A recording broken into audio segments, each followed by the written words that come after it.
Why this display works. After you log in.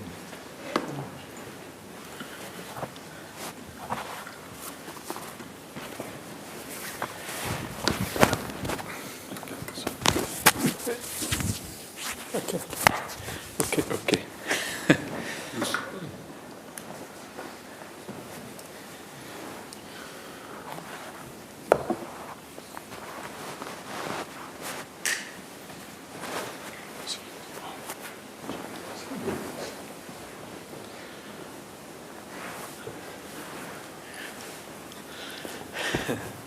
You know me too well.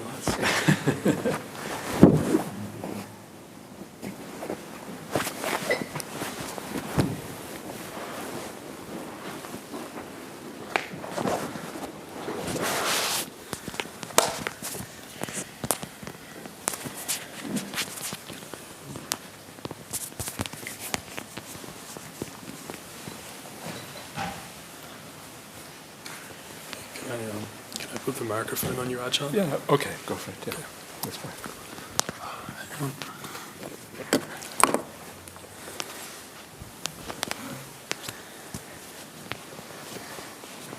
Do you turn on Wi-Fi? Oh, turn it. Okay, down there.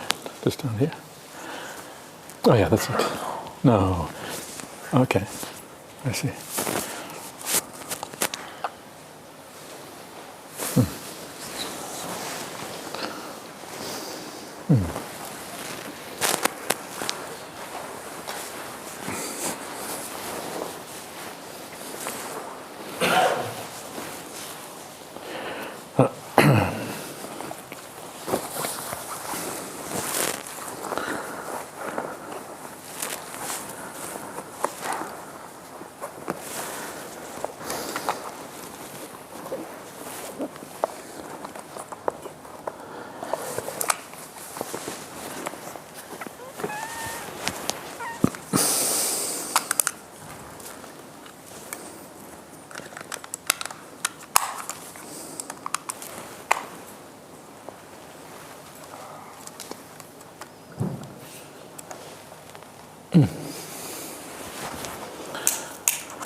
This is wireless now, is it? Okay, I see.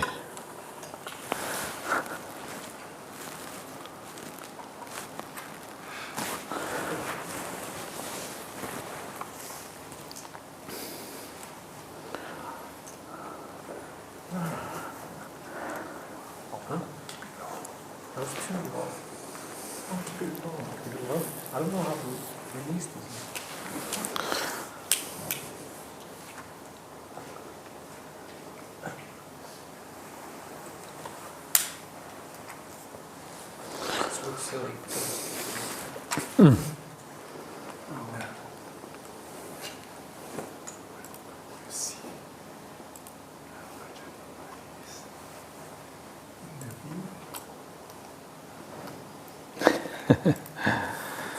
Okay.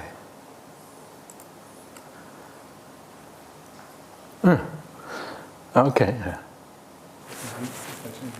Well, that's good. Yeah. It's low on the screen, I think. Yeah. Is that right? It's a bit low on the screen. Is that right? So that you get you and the screen. Okay. The video. But can we get my full screen onto there? Is that possible? Yes, it is. Yeah. Okay. I was wondering whether you mind tilting the screen further away from you. I can move it across a little bit. Does that help? Yes. Yeah.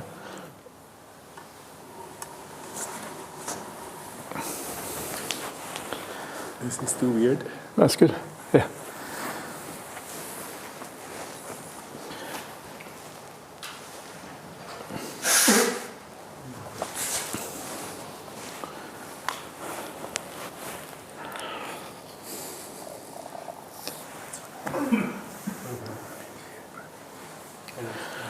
Okay, are we ready or uncertain? Anyone not ready? Okay, everyone ready. Okay, good. I think we should do a bit of chanting first of all. Is that a good idea? Because we have a few people I think would like to have some chanting done for them, so it's probably a nice thing to do. Does anyone have a list or anyone they would like to be chanted for? Does anyone have anything? The book, there's nothing in the book, is there? No. Okay. Sorry? Yeah, I know. I'm aware of that one because she emailed me directly. So, yeah. Okay, maybe we can just say people out, and then whoever has a person instead of writing it down. So your cousin, what's the name? Cecilia Kumara. Okay, and I'll just read out the names that I have, and then you can come in with any names you might have. There's a fellow called Ross Anderson, who is a friend of John, the homeopathist, or whatever it is that he is, and he has passed away. There's Alfred de Silva, who is the father of Mihiri, who comes here regularly. And then there's Herb Godwin, who is Robin's father, who also passed away. So all of these people have passed away. And then there is Wayne. Wayne, Nicholas, where are you? Okay, yeah. Wayne Finn, who is going to have an operation. He's got cancer, apparently, prostate cancer. Yeah, so he will have an operation. So that will be him. Anyone else that we should chant for? Anyone got anyone of significance?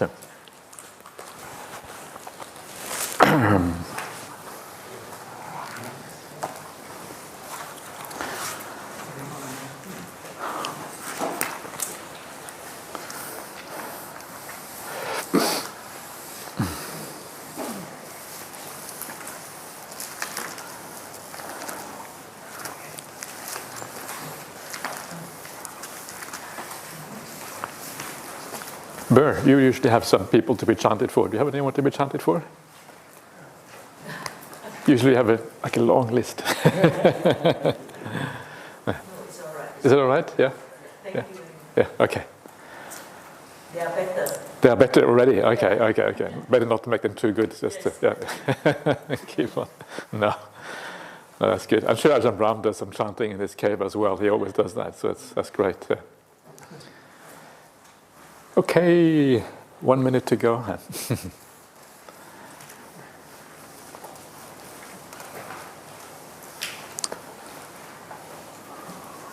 So I thought we would just do the Karaniya Metta Sutta just to keep it short. That's kind of nice to wish everyone well. And on page, what page is that on? 17. Page 17 in the book, you find the Karaniya Metta Sutta.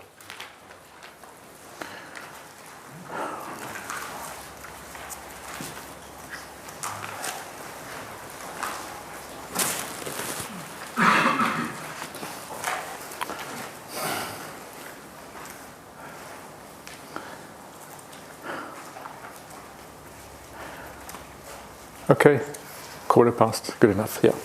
Okay, let's do the Namo Tassa and then the Karaniya Metta Sutta together. Namo Tassa Bhagavato Arahato Samma Sambuddhassa. Namo tassa bhagavato arahato samma sambuddhassa. Namo tassa bhagavato arahato samma sambuddhassa. Karaniya mata kusalena yantang santang padang abhisame chasako uju chasuhuju chasuvacho chasamudu anatimani santu sako chasubaro chapakicho chasallahukavu tisantindriyo chanipako chapagabo kule suananugido nachakudang sama chare kinshiyena vinyu pareyo pavadeyo sukino vakemino ontu sabe sata bhavantu sukhitata yeke chipa nabuta titasava tavarava anavasesa digava ye mahantava majima rasaka anukatula ditava ye chadita ye chadure vasanti avidure bhutava sambhave seva sabe sata bhavantu sukhitata naparo parang nikubetana manye takatachinang kinshimbayaro sana patigasanya nanyamanya sadukamiche yamata yataniya putang ayusa ekapu tamanurake evam pisa babute sumana sang bhavaye aparimanang metan shasa balokasme manasang bhavaye aparimanang udang ado chatiriya shasang badang averang asapatang titan sharang nisinova sayanova yavata savigata medo etang sating adite ya brahma metang viharang idamahudite Shanupagama silava tasanena sampano kame suvinaya gedang nahi jatu gabaseyang punaretiti.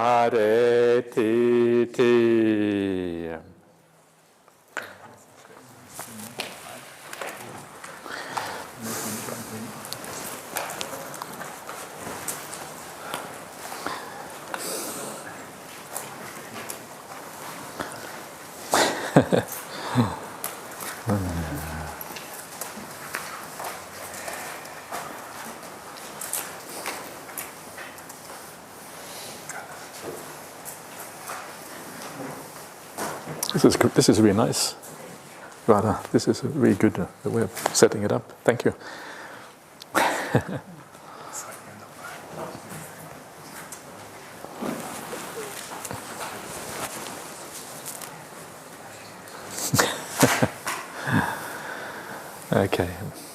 Okay, everyone. So welcome. And we're going to have a look at a sutta from the Anguttara Nikaya, AN, Numerical Discourses of the Buddha. This is the chapter of 10, the 76th sutta.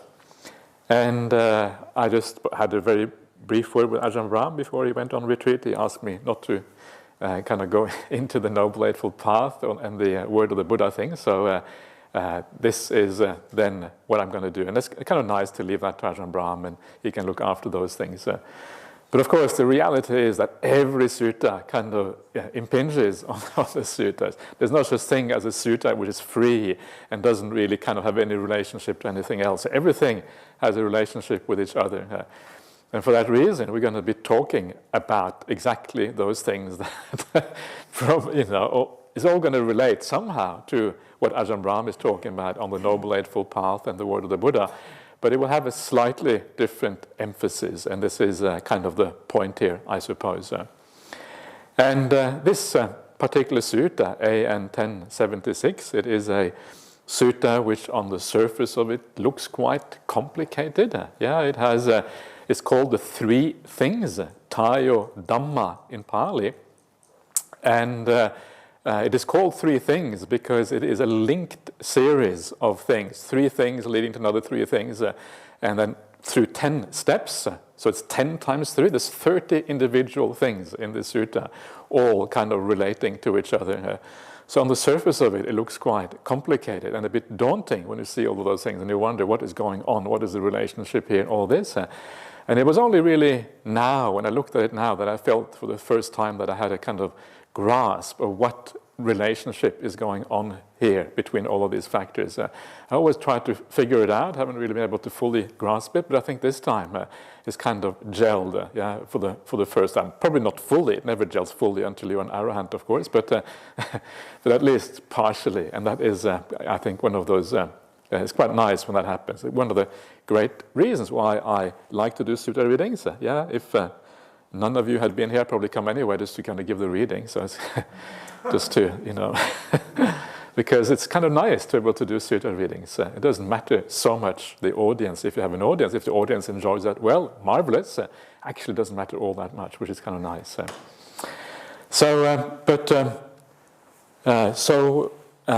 What then about this particular sutta? And in general, this sutta is one of those very standard structures that you find throughout the Sutta Pitaka. And that structure is a structure of causality, one thing leading to something else.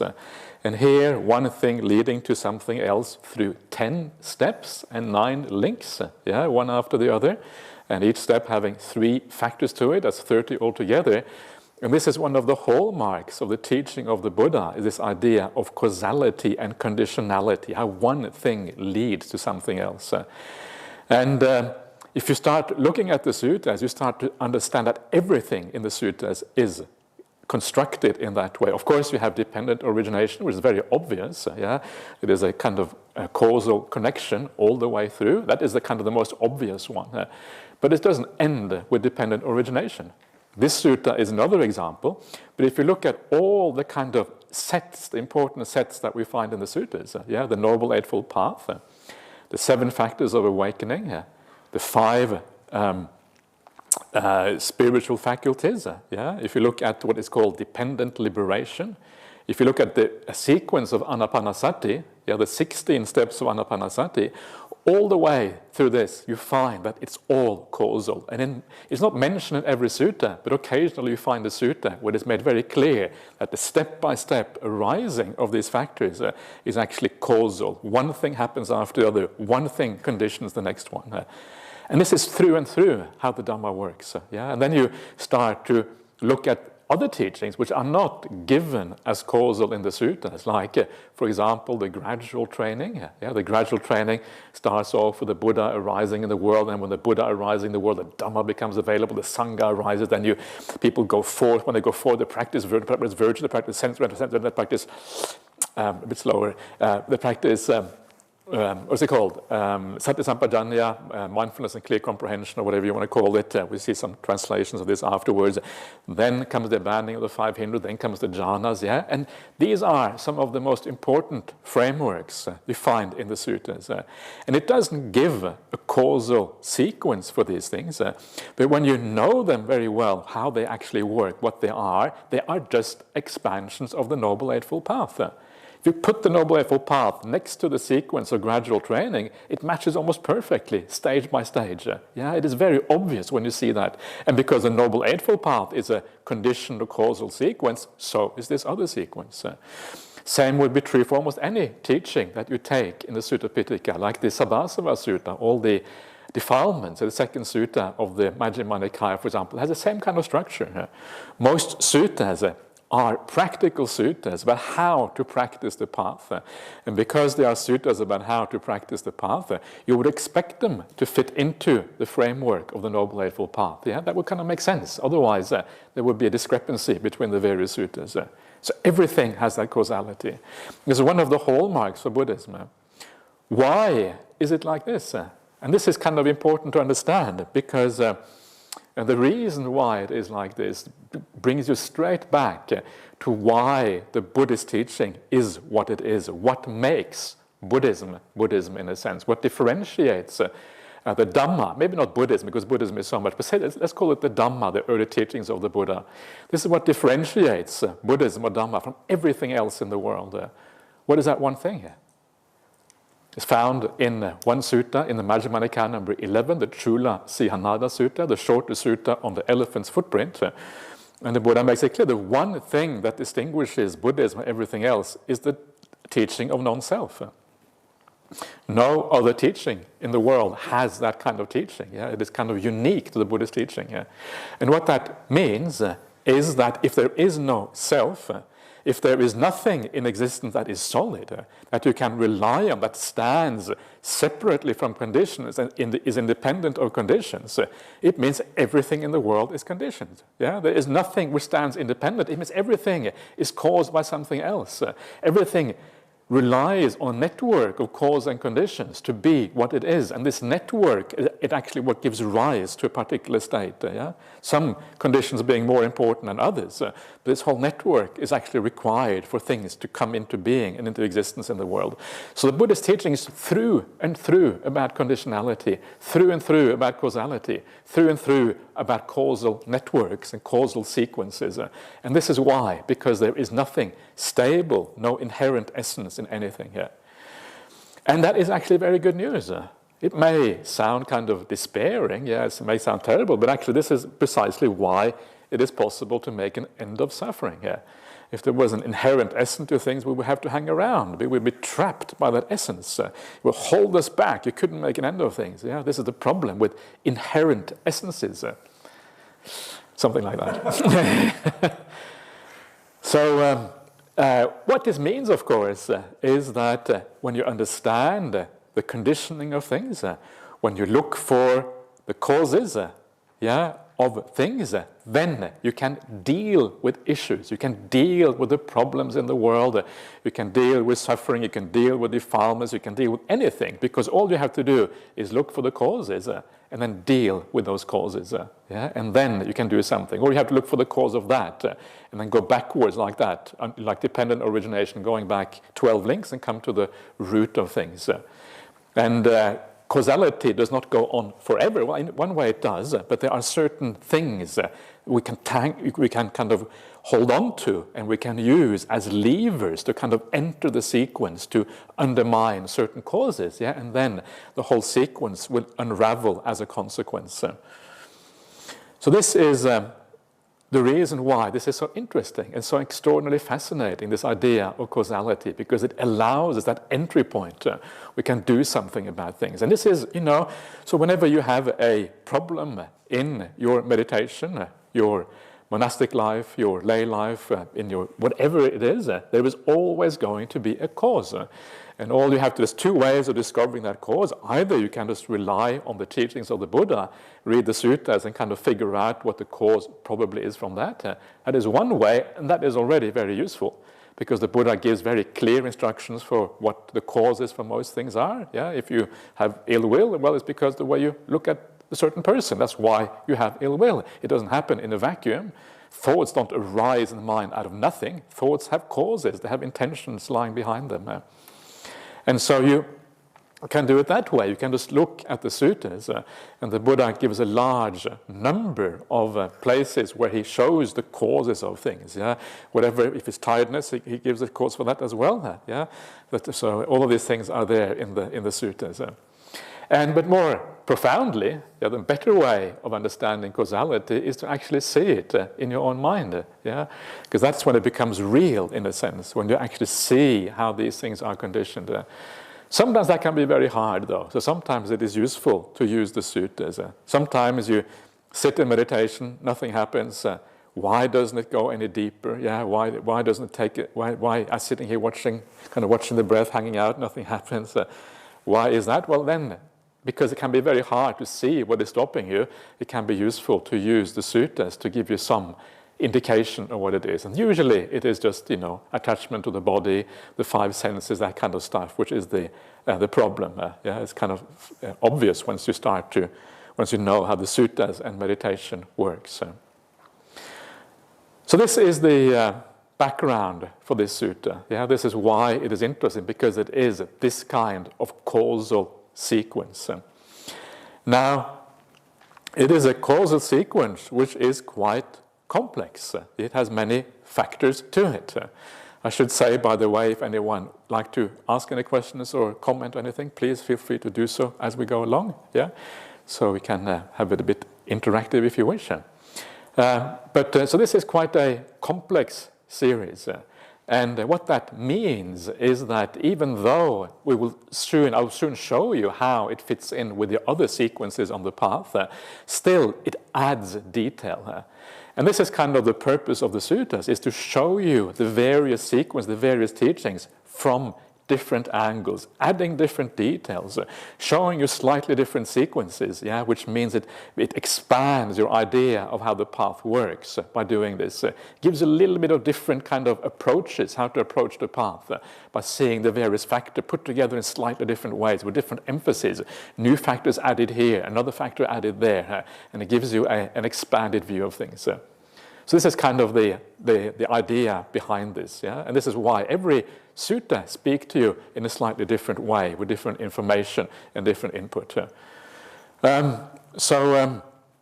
Let's have a quick look overview, first of all, over this sutta, just to kind of give you an idea of how many factors there are. Let's come back and use this one. So I'll just minimize that one. Let's see. Which one do we want? Okay. So here you have an overview over this sutta, yeah?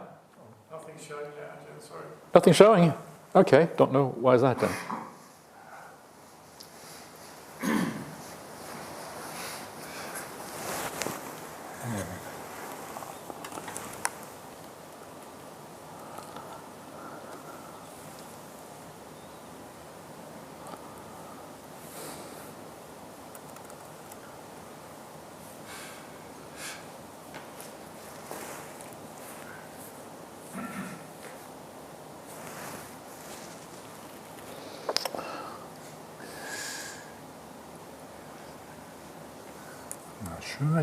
Not sure. Oh, it's stuck on that one.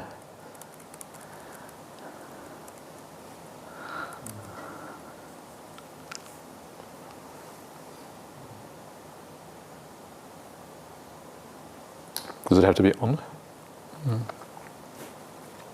That's already on. Oh no.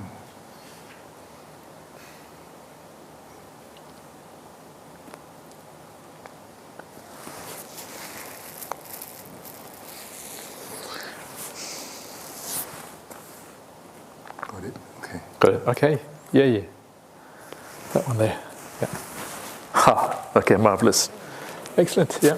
Can we bring it up a little bit, because the bottom is little bit low. Huh? We've got to get those lions and things and those folders on the bottom. That's nice. Okay. So this is a overview of the sutta, and it gives you all the 30 factors. You can see there's 10 links, or 10 items, and then there's 3 items for each one of them. And so the highest one there is rebirth, old age, and death at the very top. And then each one before that is a cause for that one. Yeah? So it kind of goes backwards in terms of causality. The arrow shows causality. So one is causes the one before causes the next one. Number 2 causes number 1. Number 3 causes number 2, etc. And so you can see there's lots of things there. Yeah, and it kind of looks a bit confusing. And some of those things you may wonder what on earth they are. But the general idea here is that there's a causality. And there's also a causality in both ways, that all of these negative states are caused by other negative states. And then the reverse is when you cease. Yeah? So when you cease the previous one, number 10, then number 9 ceases, etc. Or it doesn't cease, but it kind of has an inverse conditioning. So you're giving up one, you give up the next one. And it goes all the way to the top. I'm looking here at only one side. I'm not looking at the giving up side, but please keep that in mind as we go through this. So let's have a little bit more look at these things. Can I? Okay, so I will. Wait.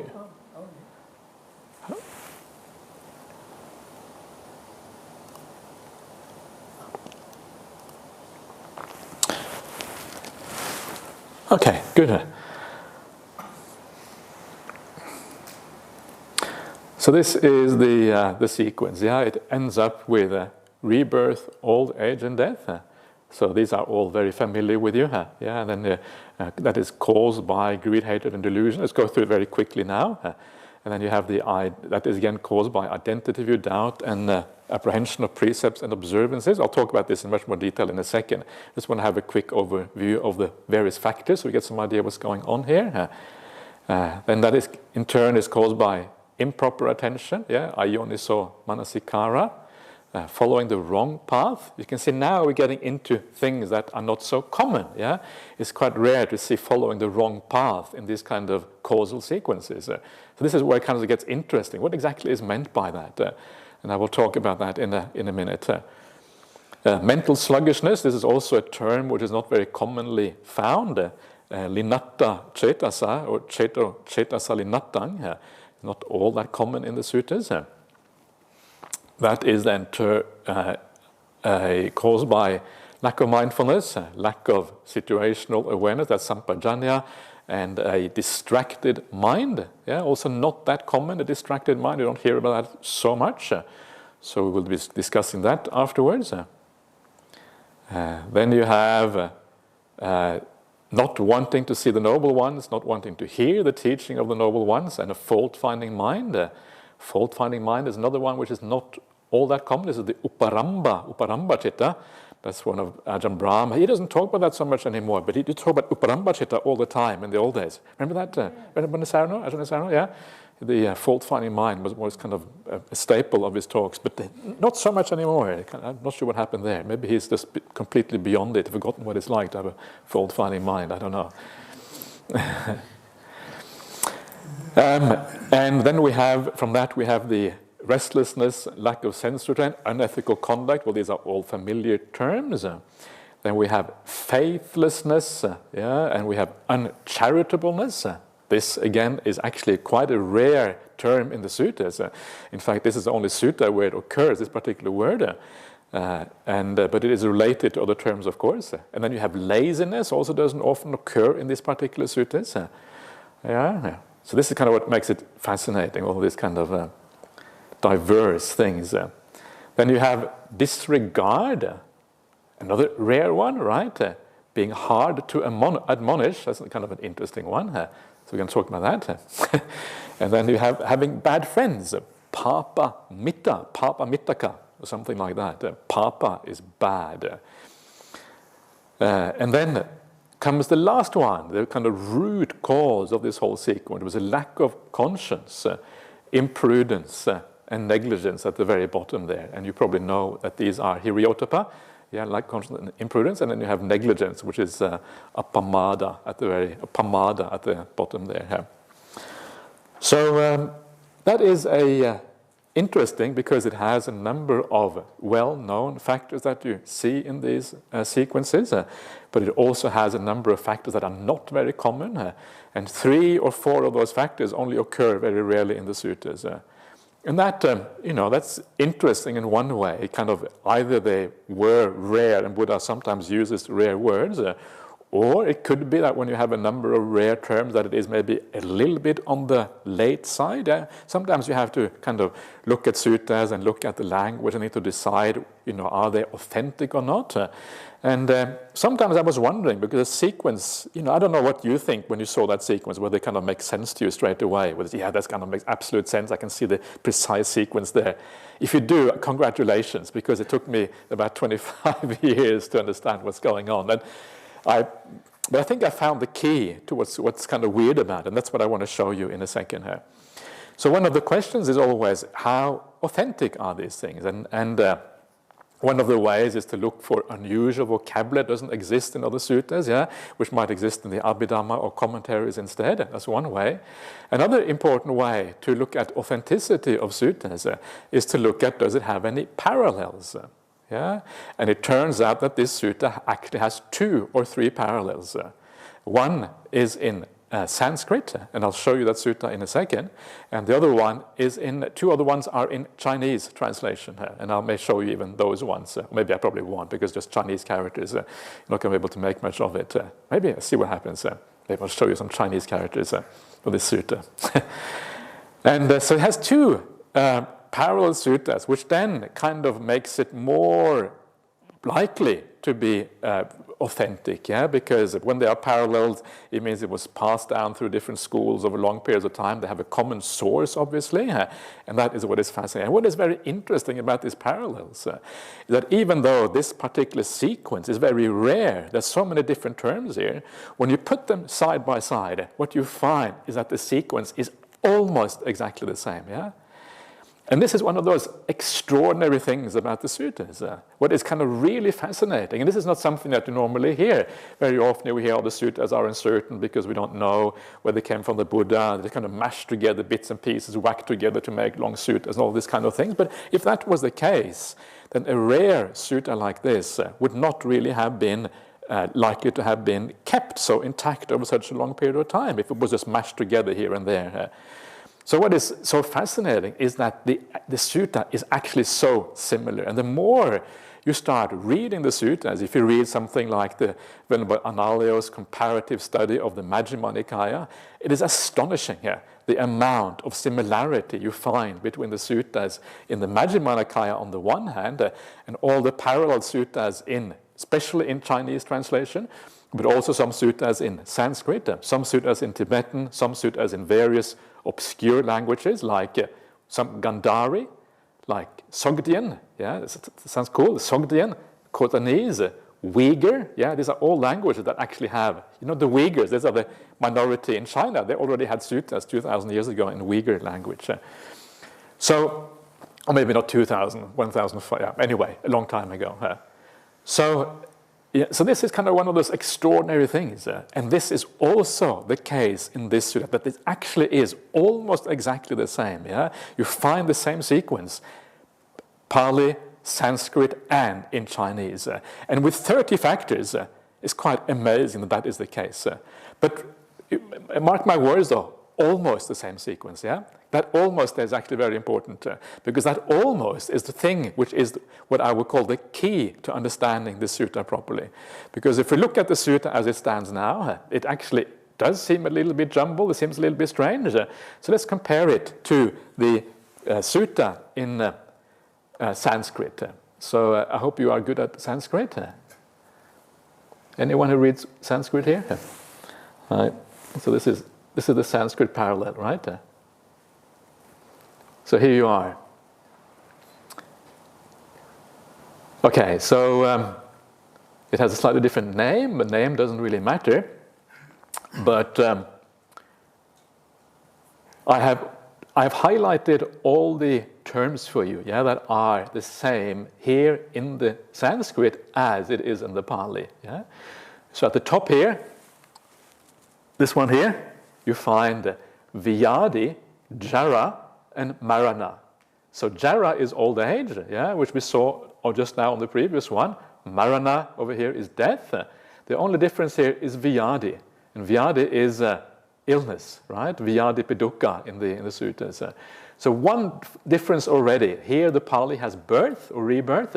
This one has illness. So this is already slightly interesting. We might discuss that in a second. Then you come down to the next level here, which has Raga, Dvesha, and Moha. This is Raga, Dosa, and Moha, yeah, almost exactly the same as in Pali. This is the Sanskrit form of that. Then we come down here, Satkaya Dristing, yeah, so this is Sakaya Ditti, yeah, this is the part, so this is what we saw before again, exactly the same thing.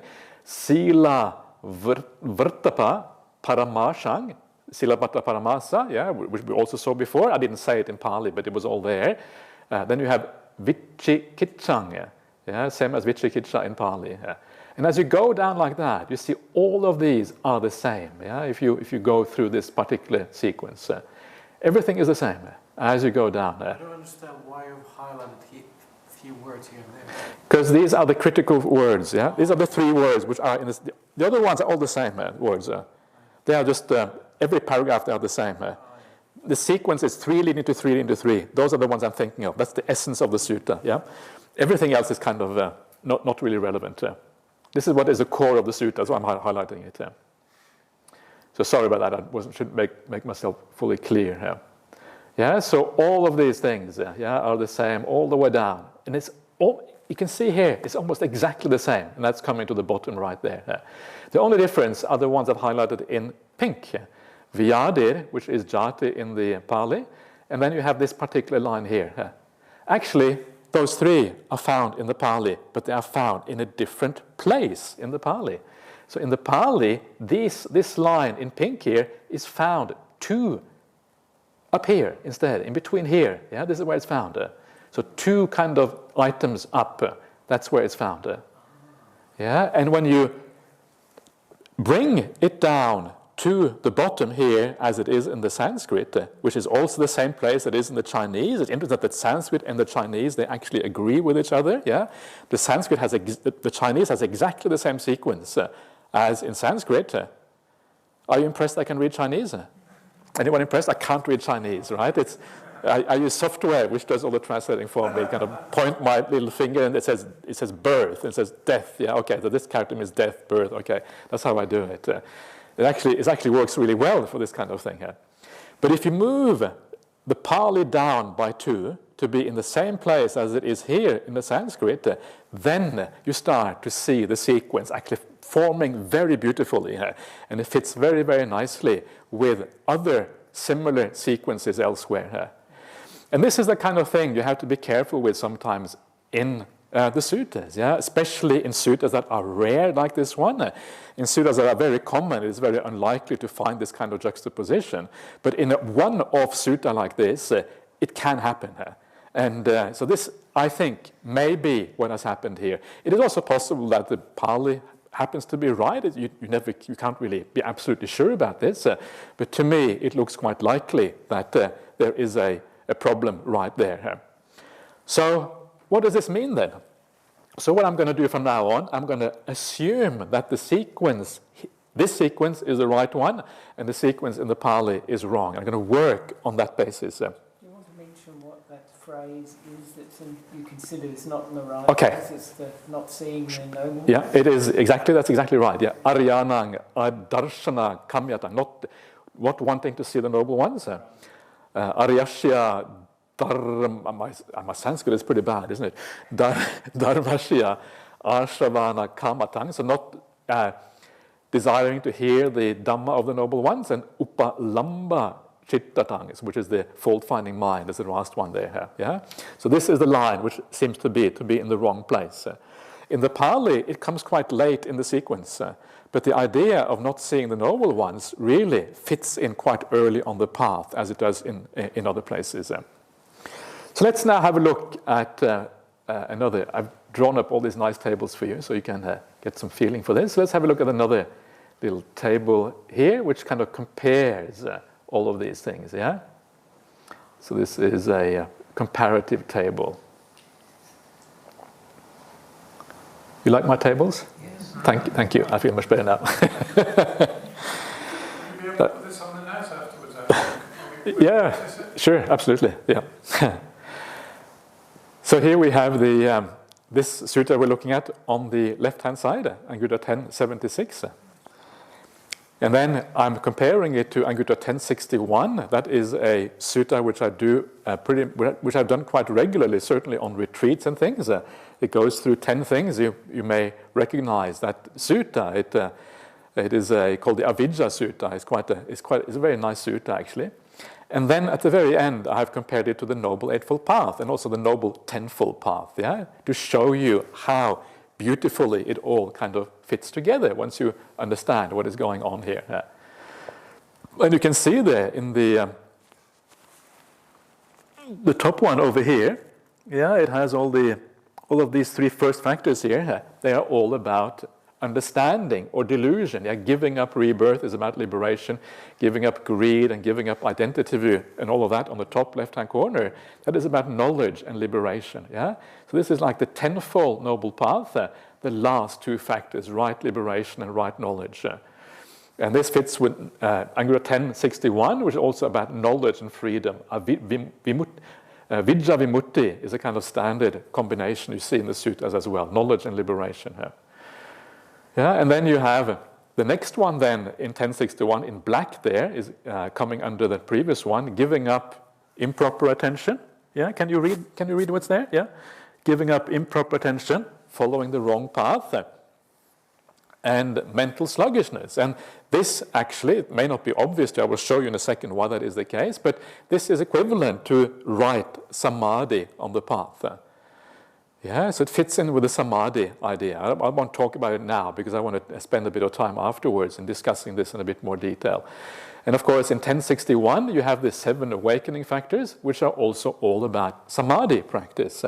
It is the path leading to samadhi. The factors of awakening are essentially the same as the sequence of dependent liberation, also the same as the sequence in Anapanasati Sutta, which also is another interesting thing to put those next to each other in a tabular form, and you can see how all of these things actually are the same sequences presented in slightly different ways. Then you have the next brown one. I'm working from the left-hand side. Yeah, you have giving up unmindfulness, in other words, being mindful, having sampajanya, giving up lack of situational awareness, giving up lack of, so in other words, having sampajanya, and the last one, giving up the distracted mind. And this obviously has to do with mindfulness. Yeah, mindfulness is specifically mentioned there. That fits with right mindfulness on the path, and then the 4 satipatthanas in AN10.61. Then the next one there is giving up restlessness, lack of restraint, and unethical conduct. And that is a very large group, and it fits in with the factors of the Noble Eightfold Path, which is right effort, yeah, which has dealing with the defilements of the mind, and also right action and right livelihood. I forgot right livelihood. Okay, wow, that's bad. So I'm not sure where I was when I forgot that. That's kind of bad sign. Maybe it's old age or something happening here. Yeah. So I should add that in later on. Don't put it on NAS, please, until we put right livelihood in there. Otherwise, I might get told off by various various factions. So that's there, yeah. And then, of course, you see in the middle column you have the 3 kinds of good conduct: sense restraint, mindfulness, and sampajanya. And interestingly, also put proper attention in there, yeah, right intention, because right intention is kind of. I wasn't quite sure whether to put it in the previous one or that one. In other words, putting it together with the giving up of faithlessness, but it's a bit random where that one goes, not entirely clear. But the general trend is still there. Yeah, and then you have the last part on the left-hand side there, giving up faithlessness, in other words, having faith, giving up charitableness, in other words, being generous, giving up laziness, in other words, being energetic. Yeah. And then you have seeing the noble ones, which now is in the right position. You will notice I have changed the position, yeah, so that to the new position which accords with the Sanskrit. Here in the good Dhamma and giving up the fault-finding mind. All that is really about right view, yeah, faith here in the Dhamma. All that is a right view aspect. And then 10.76, it goes a bit further. Yeah, it adds some other factors which are even prior to that, which could also be put into right view, because these things are also have to do with the right outlook and the right way of looking at things. Yeah, and these are then the ones on the bottom there: disregard, admonish, hard to admonish, bad friends, conscience, imprudence, and negligence. So there you are. So basically what we are looking at when we look at 10.76, we're looking at the Noble Eightfold Path, yeah, from a certain pattern here. And once you get that, once you see that, everything clicks into place very nicely. And then you can start to understand all the factors very well. It may not be obvious to you, but the more you have read the suttas, the more you can actually see the general pattern in this, I would argue anyway. Maybe it's just a bias on my part, but that's certainly how it looks like to me here. So does it make sense to anyone when talking about it, even remotely? Yeah? Is there anyone who's completely lost and it kind of feels utterly kind of fogged out and confused? Or Can you talk about a practical example? A practical example? So say someone was really struggling in their meditation and to their mind state, a trauma from the past came up. Would you recommend they stop the meditation and have a look at that list to see where it may be coming from, or to keep going until the end of the meditation and then come to this afterwards? You're probably right. If it is a trauma from the past, and this all varies depending on what kind of trauma it is. If it is something that is you think it might be fleeting, you can kind of overcome it. But if trauma doesn't sound like something fleeting, it sounds like something really serious. It's probably best to stop if it is something which is really traumatic. And then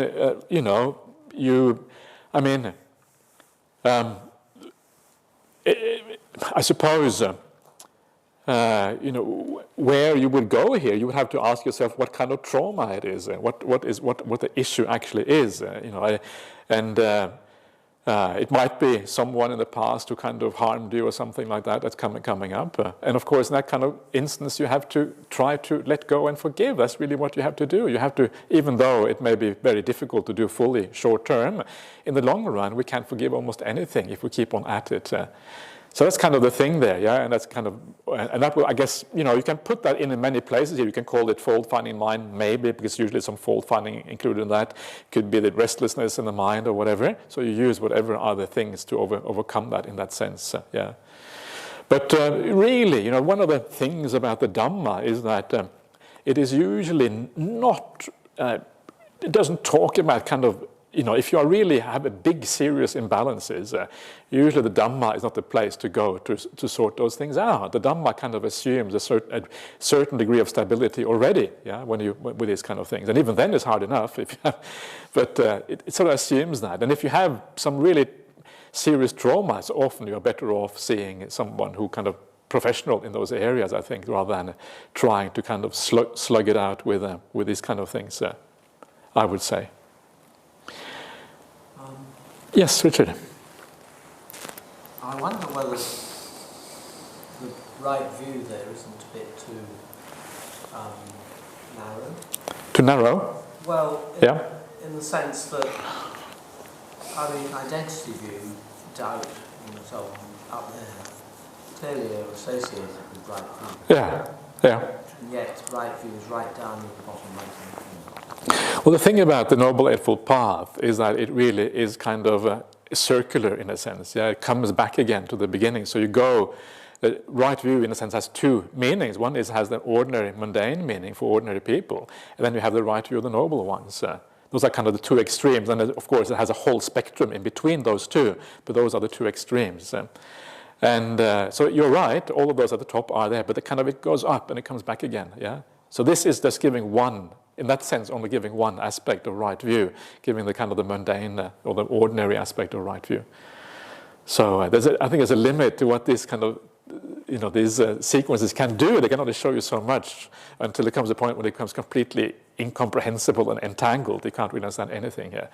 And I think these, the kind of sequence we have on the left here is more of a kind of straight sequence going up, whereas the Noble Effort path is a very complex sequence with lots of feedback loops and a kind of an approach that is almost kind of goes round and round, and all the aspects building up each other in a sense. Okay, so there you are. That is the overview of this particular, and now I'm going to go into the details, look at everything in detail. Any questions about this so far, the overview?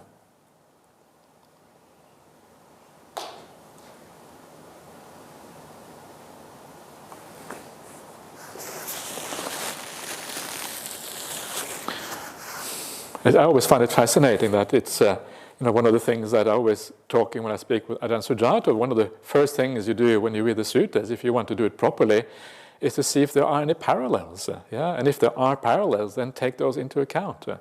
Because sometimes it opens up a new window on the suttas, a new kind of reality. And suddenly things that seemed really strange before, suddenly it fits in. It's like the one of the suttas in the Majjhima Nikaya, I think it's Panchataya Sutta, Majjhima 102, 103, something like that, the 3 and the 5. And there the Buddha, I think it's that sutta, or it could be, I'm not sure, 100% sure now, the Buddha starts off by saying, I will teach you these 5 things or whatever. And then you go through, there's only 4 things in there. And then, and or is it, maybe it's not the sutta, I can't remember now which sutta it is. And Buddha says there's a number of things. And then the commentary says, well, actually, there's this one thing missing, and this is it. And then you go into the Chinese version of the sutta, and it has precisely that 6th thing inside the sutta. That's very interesting. Sometimes these things looks like they have fallen out, but then the commentary somehow has kind of, figured that out as something has fallen out, put that in, and then you go to the other schools, and you actually can see it there, that actually something has fallen out. And this is a sort of thing which comparative study is very useful for, to be able to see those kind of weaknesses that have kind of crept into the suttas over the centuries and millennia.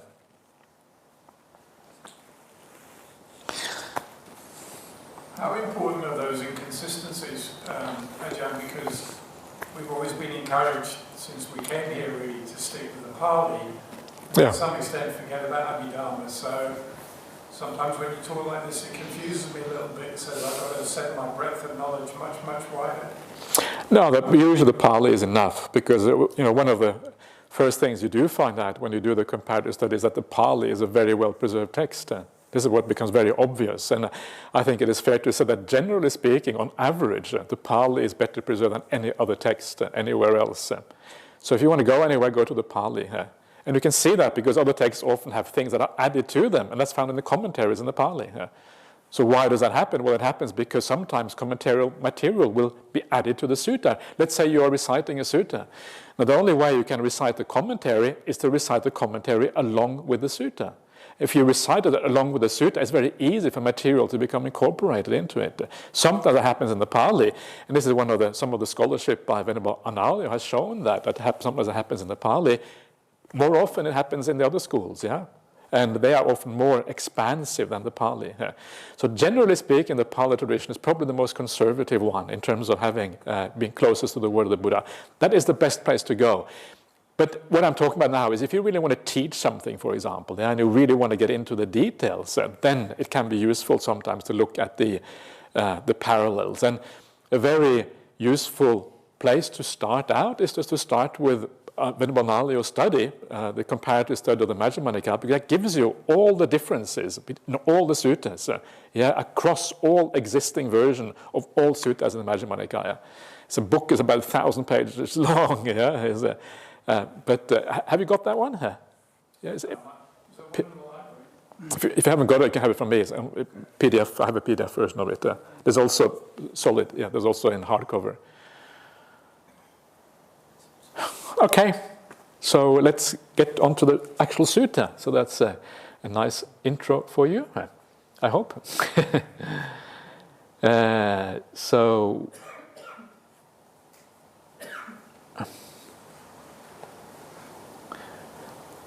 there you are, and you can see there it has the, this is the name of the sutta, 3 things. It's a pretty boring name. I don't know how we can remember this kind of sutta. 3 things, okay. 3, that's true. I guess it's quite descriptive, 3 things. And you see that in parentheses you have the SA346. This is the sutta in Chinese translation. SA stands for the Sangyukt Agama.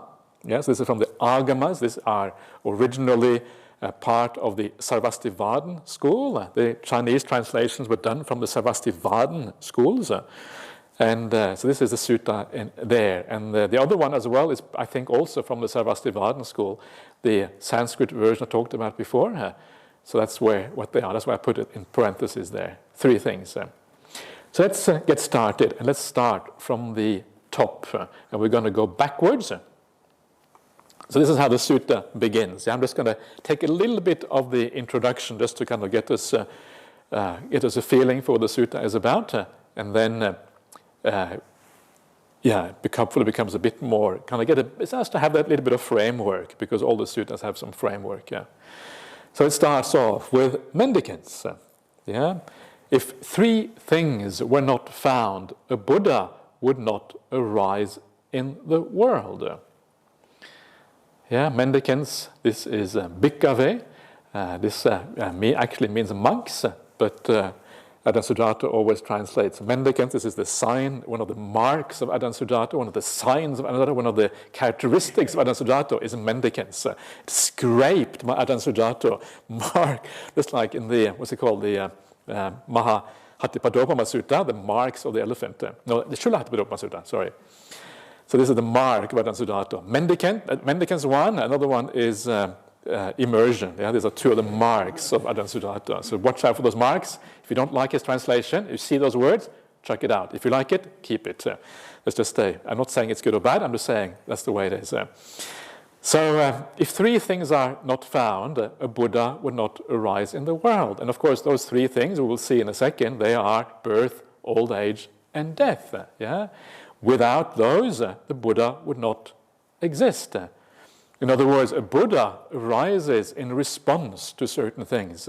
And what he arises in response to, of course, is suffering. And these are kind of, if you want to summarize the idea of suffering, then old age, death, and birth are very good summaries of that. And the reason they are good summaries of that, because they basically are summaries of the idea of samsaric existence. Those 3 words together always have this idea of samsaric existence. I'll talk a bit more about that later on. But the Buddha arises in the world as a response to suffering. There wouldn't be any need for the Buddha, or there wouldn't be any kind of issues, so he wouldn't kind of start practicing. So that's why he comes into the world. And of course, once the Buddha arises in the world, then the teaching and the training proclaimed by him would not shine in the world. So it shines in the world because there is old age and death. So should we be happy that there is old age and death? Because otherwise we wouldn't have the Dhamma. Sometimes I hear people say, suffering is good because that's why we have the Buddhism. Didn't have any suffering, we wouldn't have Buddhism. But there wouldn't be any need for Buddhism. If there wasn't any suffering. So I think that's a bit of a strange idea. But anyway, so we have this teaching and training because of suffering in the world. And these words are already quite interesting, the idea of teaching and training. The Pali here, I think, I haven't looked it up, but it's usually always Dhamma Vinaya. And I always like to make the point that, well, Dhamma, of course, is the teaching of the Buddha, but the word Vinaya, the word Vinaya is often said to people, we say that is the discipline, or it is the Vinaya Pitaka, that's the Vinaya. But actually, the way the word Vinaya is used in the suttas is used as the practical side of the Dhamma. So the Dhamma is the theory, Vinaya is the practice. And this is, I think, a very important distinction. So if we translate this as teaching and discipline, we're kind of losing the point, because it's not really discipline, it's actually the training, it's the putting into practice of these teachings. That is what the training is. So whenever you... Wait, what happened? is doing. It's my fault. Probably I'm probably doing some things here which I shouldn't be doing.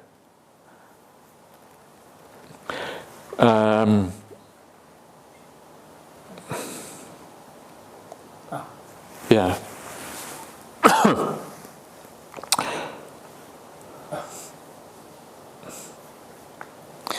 So training, yeah, and this is how that word is used in the suttas, and so it's the practical side of the teaching.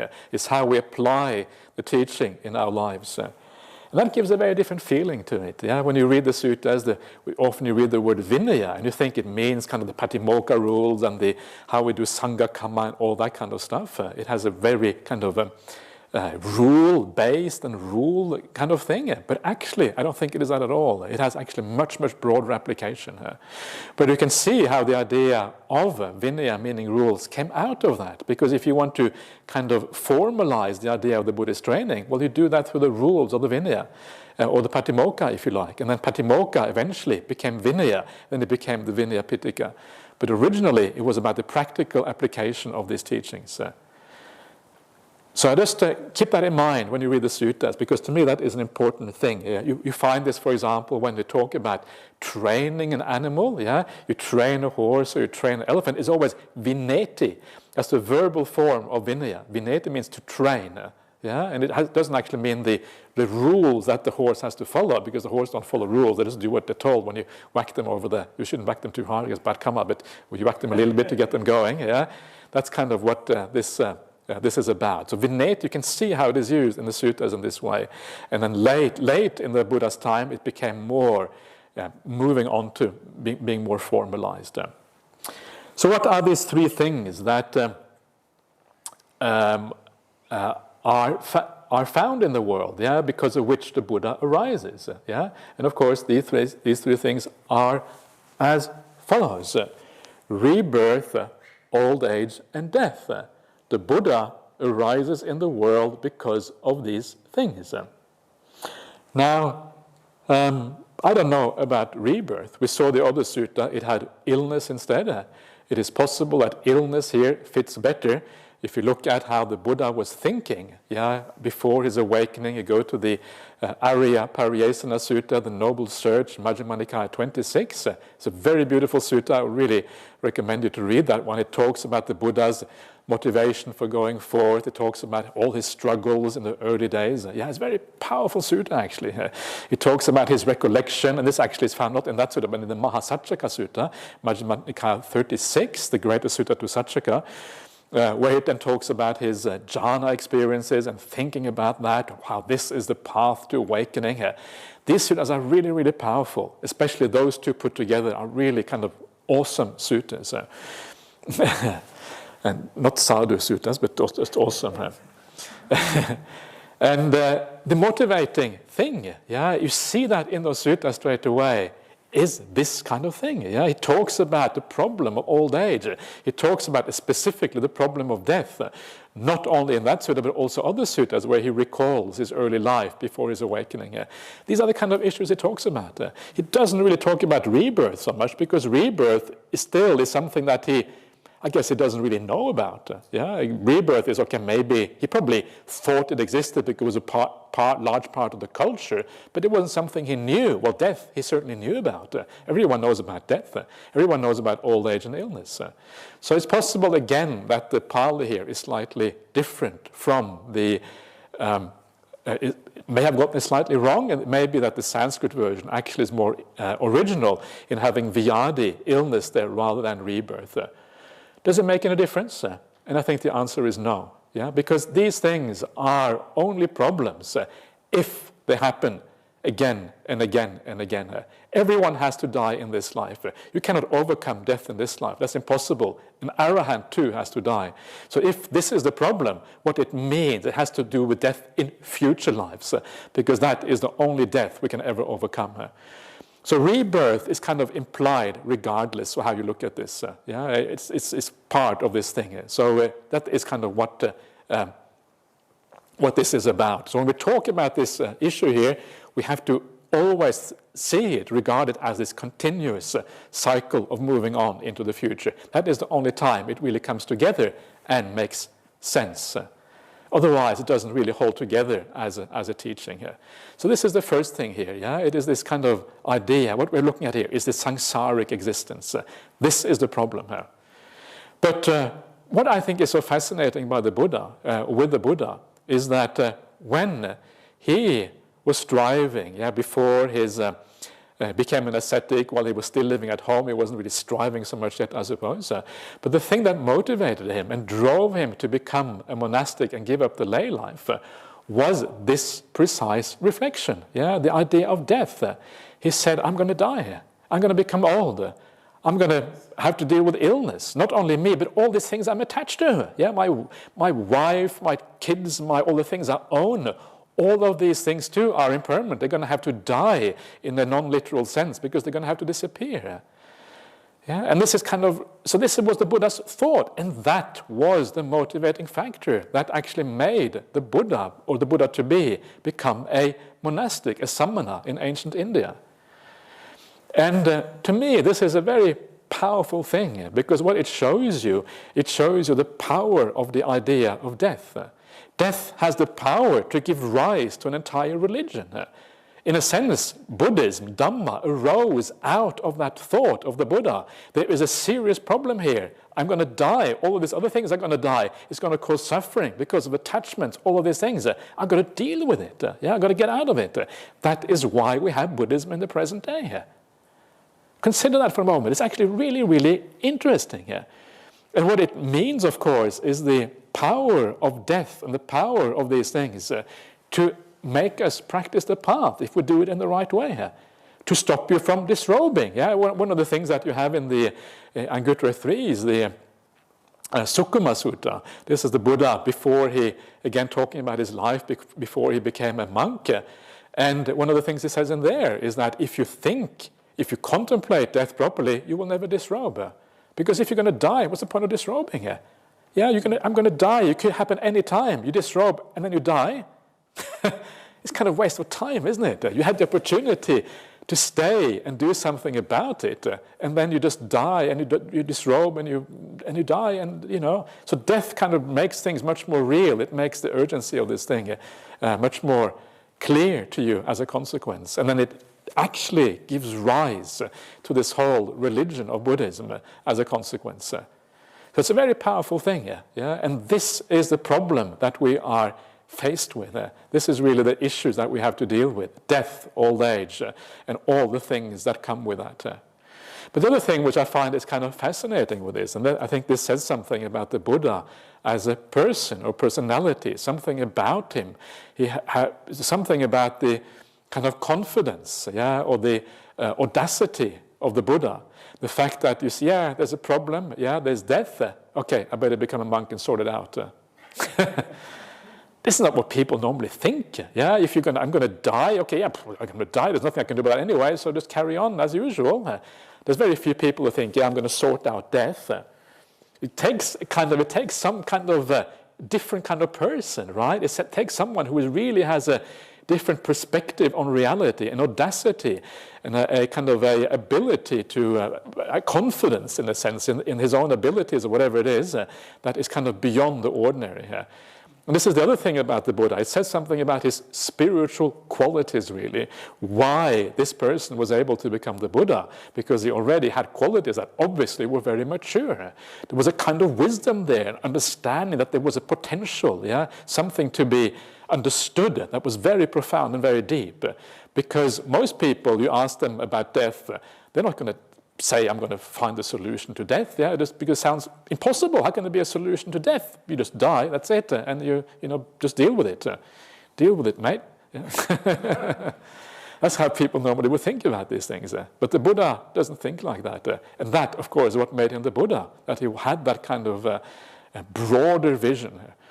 I think also it has something to do with culture.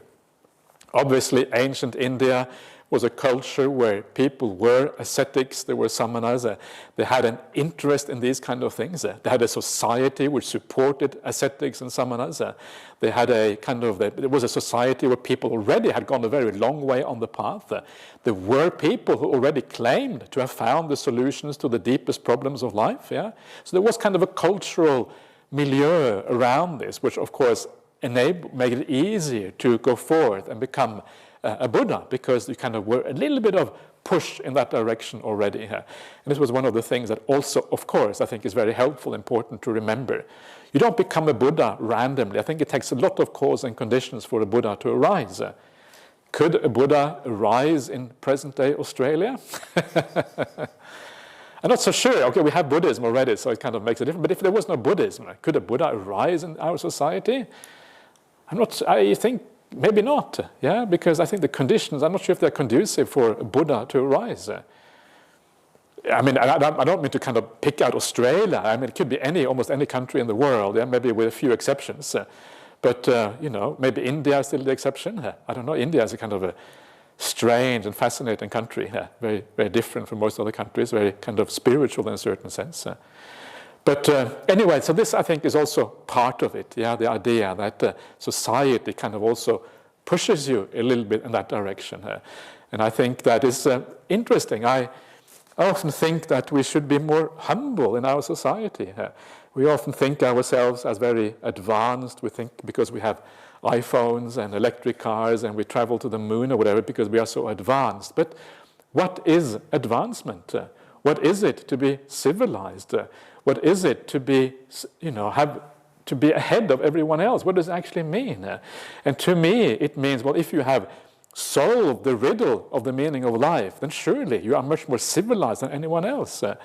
If you teach teaching that are truly spiritual, where people attain profound states of mind, when people treat each other with kindness and care, they have an idea of spiritual practice, then surely that is what makes people truly civilized. So sometimes we need to be more humble. Yeah, it's very hard to see ourselves in history. Every generation tends to think they are the best. I used to think that. I guess before I became a Buddhist, I suppose, I think, wait a minute, maybe there's something going wrong here. Yeah, every generation tends to have that kind of conceit that we are more advanced than the previous one. And sometimes you wonder about what real advancement is in our society. And so for that reason, I don't think we should be ashamed or feel bad about bringing back some spiritual values into our society, because to me that is the real hallmark of civilization and of, you know, when we can deal with the very meaning of life itself, that is the best thing you can do. And it doesn't matter, all the other stuff is kind of, you know, who cares? I mean, but who cares? But, you know, it just doesn't really matter all that much. This is where it's at. So rebirth, old age and death, yeah, this is the kind of the core of the problem. And again, the idea here is that this is implies with it the whole idea of the samsaric journey, yeah, rebirth, old age and death, and then on and on and on. And of course, then the various realms and all the stuff you have to do in all of this. And once you start to understand this, and if you have even a little bit of faith that this is true, it actually sounds pretty bad. It sounds pretty terrible. Yeah, it sounds like you really got to get out of this mess as soon as possible, because it really, really is problematic. The idea, one of the things that maybe also was very briefly discussed here is the idea of rebirth. The idea here that the Pali word behind this is jati, and normally translated as birth. Is it appropriate to translate jati as rebirth when it means birth, or does it mean birth? What is really going on here?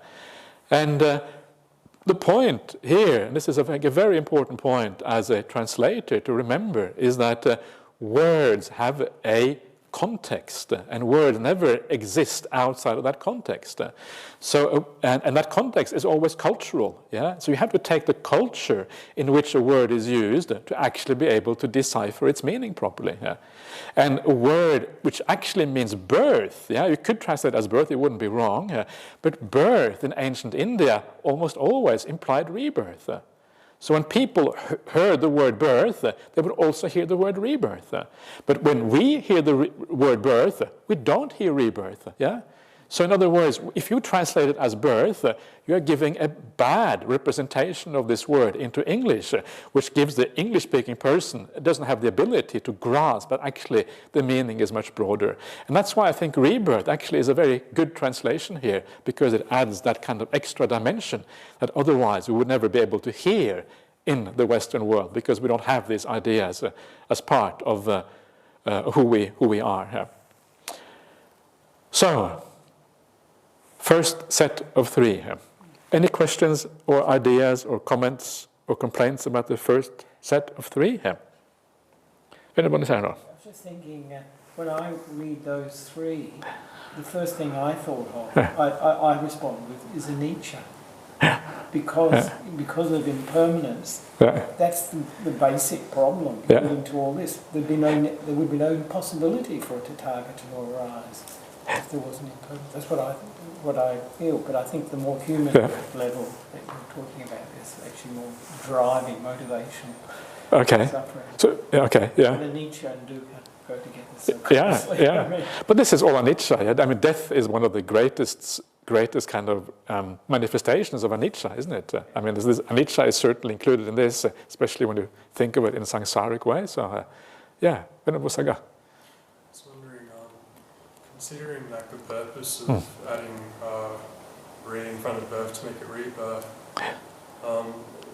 why not apply that principle as well to old age and death and make it re-aging and re-death as well? Yeah, you could do that. I'm not saying but just put it forward as a question. So, you could, and I think it would be probably in one sense more right. But it may not be as necessary here, because I think once one of the words is there, the other ones are sort of they're more implied. It's easy to understand. And death, I think, already is. So I think, but you could do that actually. Yeah. One day we will have the Venerable Saga translation with the that would be cool. Yeah. Or maybe you could use one word instead and use more birth. More. All day, Yeah. Okay. Right across all 3. Yeah. Much more. Yeah. Much more. More and more. Yeah. Yes. Okay. Everyone okay? Okay. Everyone happy? Or are you sad seeing all this stuff? Yeah? You said, this word birth, you said jati has actually, it does mean birth as opposed to rebirth, but rebirth is always taken in the same context of birth, as I understood it. But is that always birth of sentient beings? Yeah. It's not, you would never say it's the birth of a river, as in the source of a river or something like that. This is one of the things, and I think this is actually a very important point, is that that would probably be the origin of it. Probably use a slightly different word in that case.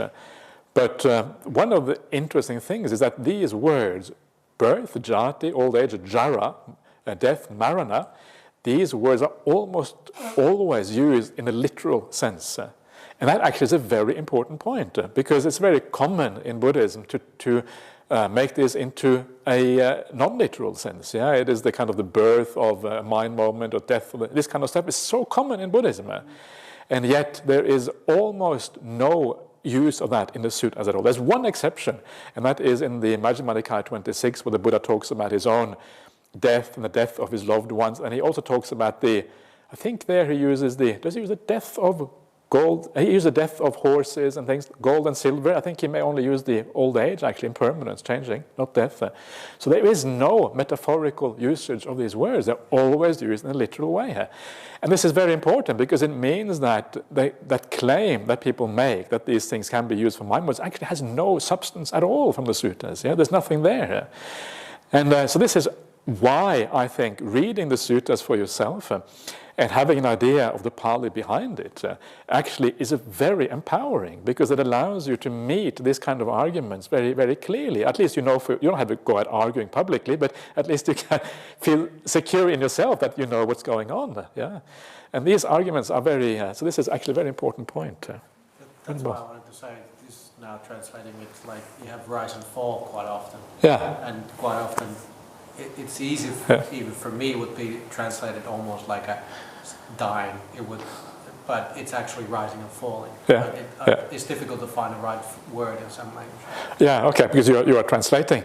So rise and fall is that usually udayabhaya is translated as rise and fall, and rise and fall is itself a bad translation. There's another bad translation. Oh, really? Yeah, because rise and fall, and this is what Ajahn Brahmali pointed out to me a long time ago, and he actually has a really good point. I'm not sure if I can say that, but to my mind, to my kind of simple mind compared to Ajahn Brahmali, he has a very good point. And because the idea of rise and fall is like the ocean rising and falling. Yeah, the ocean is always there, but it rises and falls. But these words don't mean that. What they mean coming into existence and then disappearing. The whole ocean is gone. The whole ocean re-arises. That's a very different idea. And coming and going, exactly. And so sometimes you have to be very careful how you translate, because it's very easy to kind of give a meaning which isn't quite right. Yeah. Yes, please.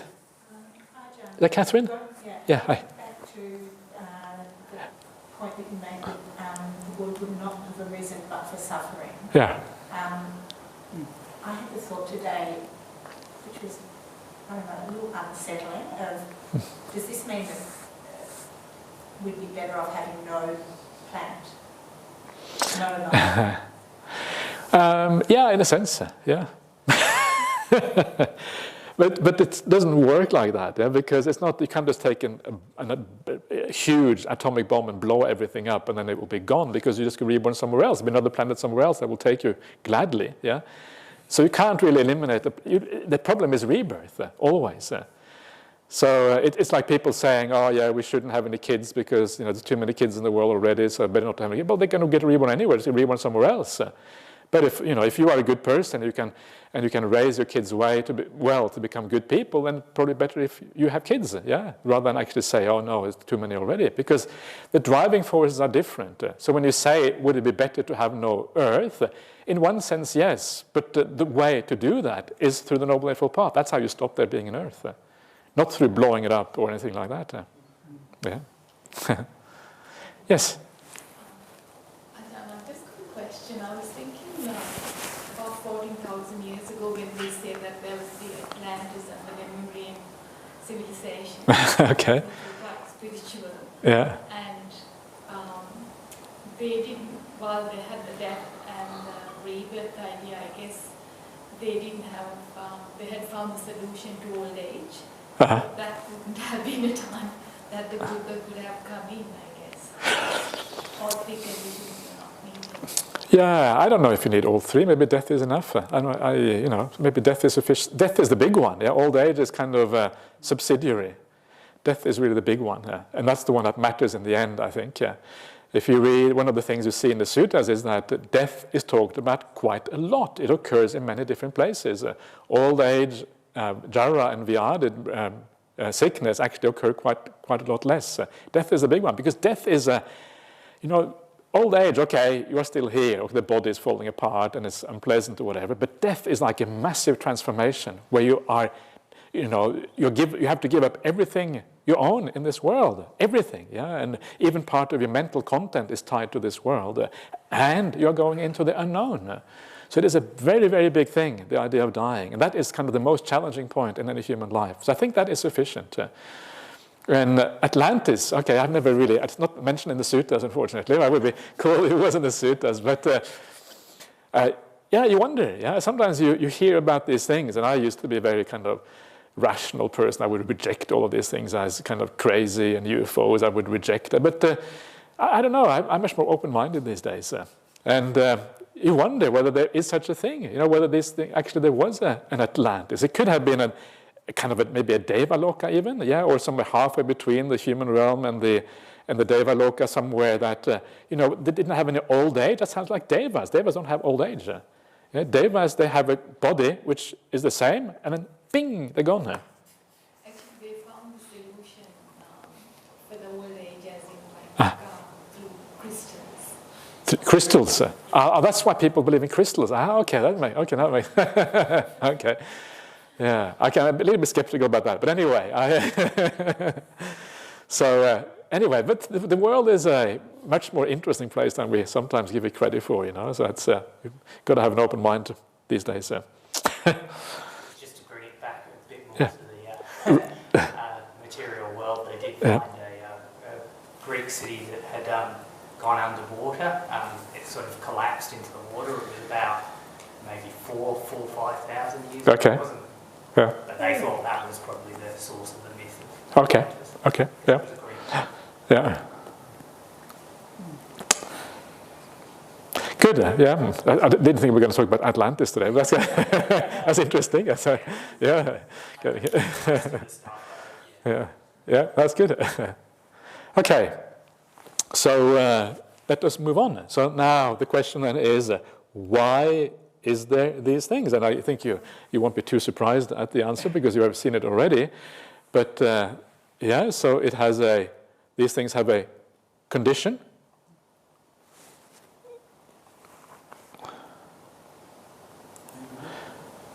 That's the condition, an arrow. And there you are. So this is the cause for birth, rebirth, old age and death. Greed, hatred, and delusion. Yeah, which is, so as long as you have these things, then you have the problem of rebirth, old age, and death. Which is interesting. It's not entirely obvious that would be the case. Yeah, it is far from obvious. I think that would be the solution. Usually when people want to find solution to these things, then they kind of try to fix up the genome, the human genome, and kind of take away those genes that make you get old and die or whatever, or they want to kind of freeze you into a kind of a cryogenic chamber or something. That's usually the solutions to death. This is a kind of different solution. Yeah, this is, in my opinion, far more realistic than the kind of ordinary solutions to these things. So you have to, this is what we have to work with: greed, hate, and delusion. So first of all, I think these translations are not ideal. Yeah, these are raga, dosa, and moha. And the idea of a word like raga, greed, is actually very unsatisfactory. And because really what it means, any kind of desire, yeah, any kind of desire, especially in the sensory realm, but it can also be expanded to any kind of desire whatsoever, including the desire for existence itself. There's a very, very broad idea of desire. Greed, what is greed? Well, greed means that you are really avaricious. You want stuff, and give it to me, and you kind of pile it up in your cutie, like I pile up coffee in my cutie. Don't come to my cutie and look at the coffee, yeah, because it's kind of a lot of coffee in my cutie.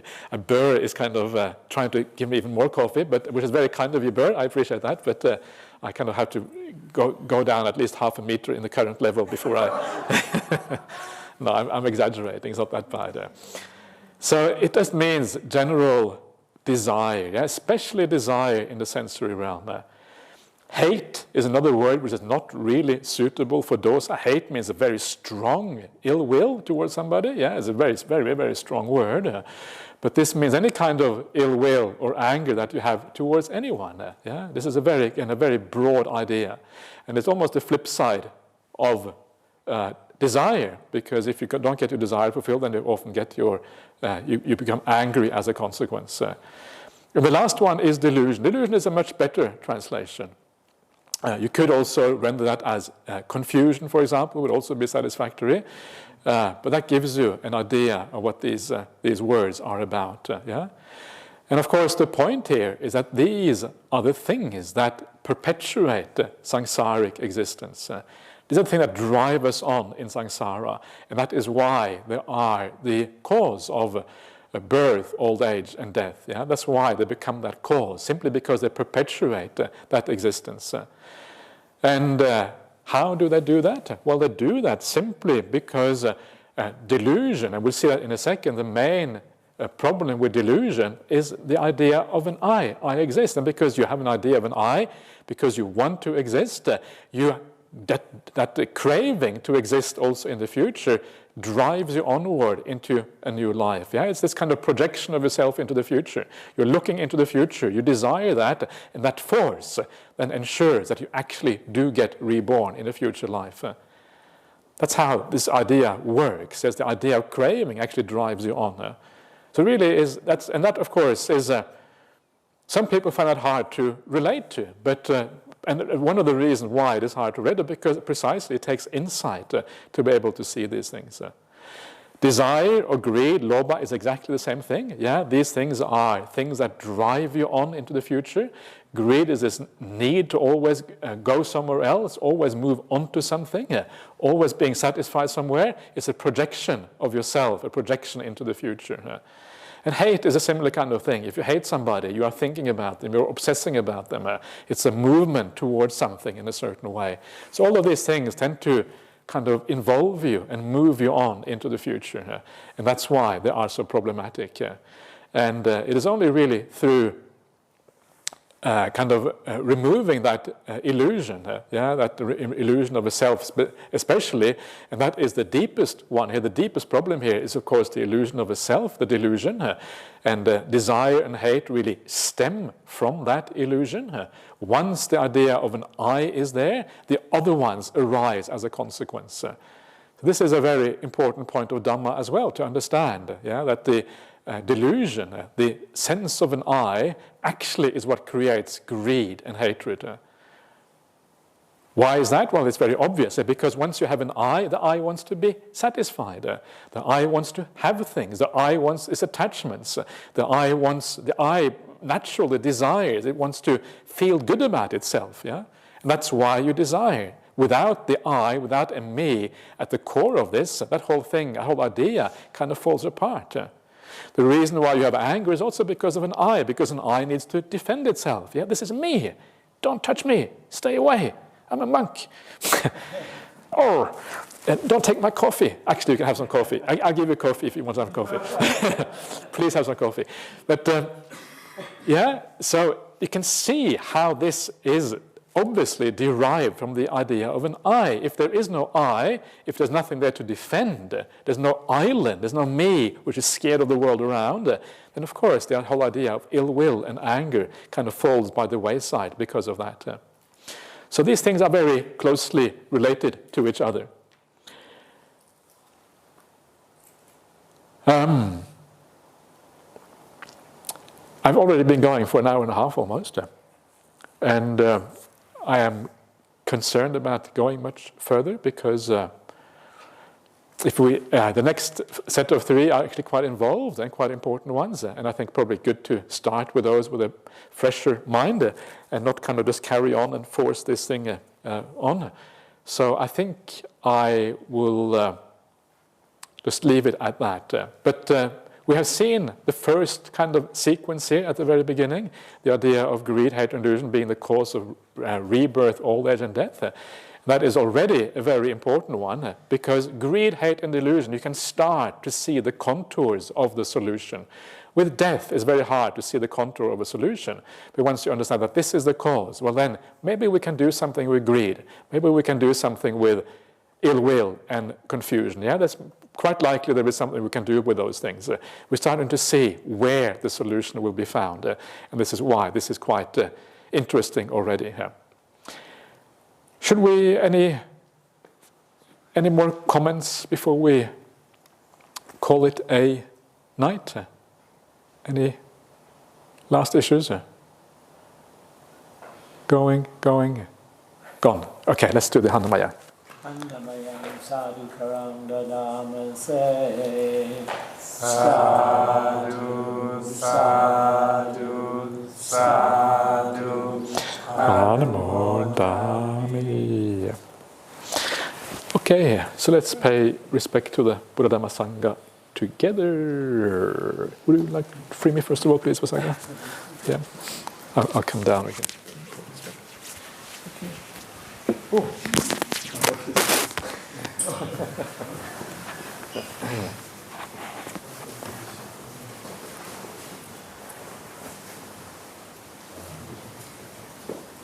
I don't have some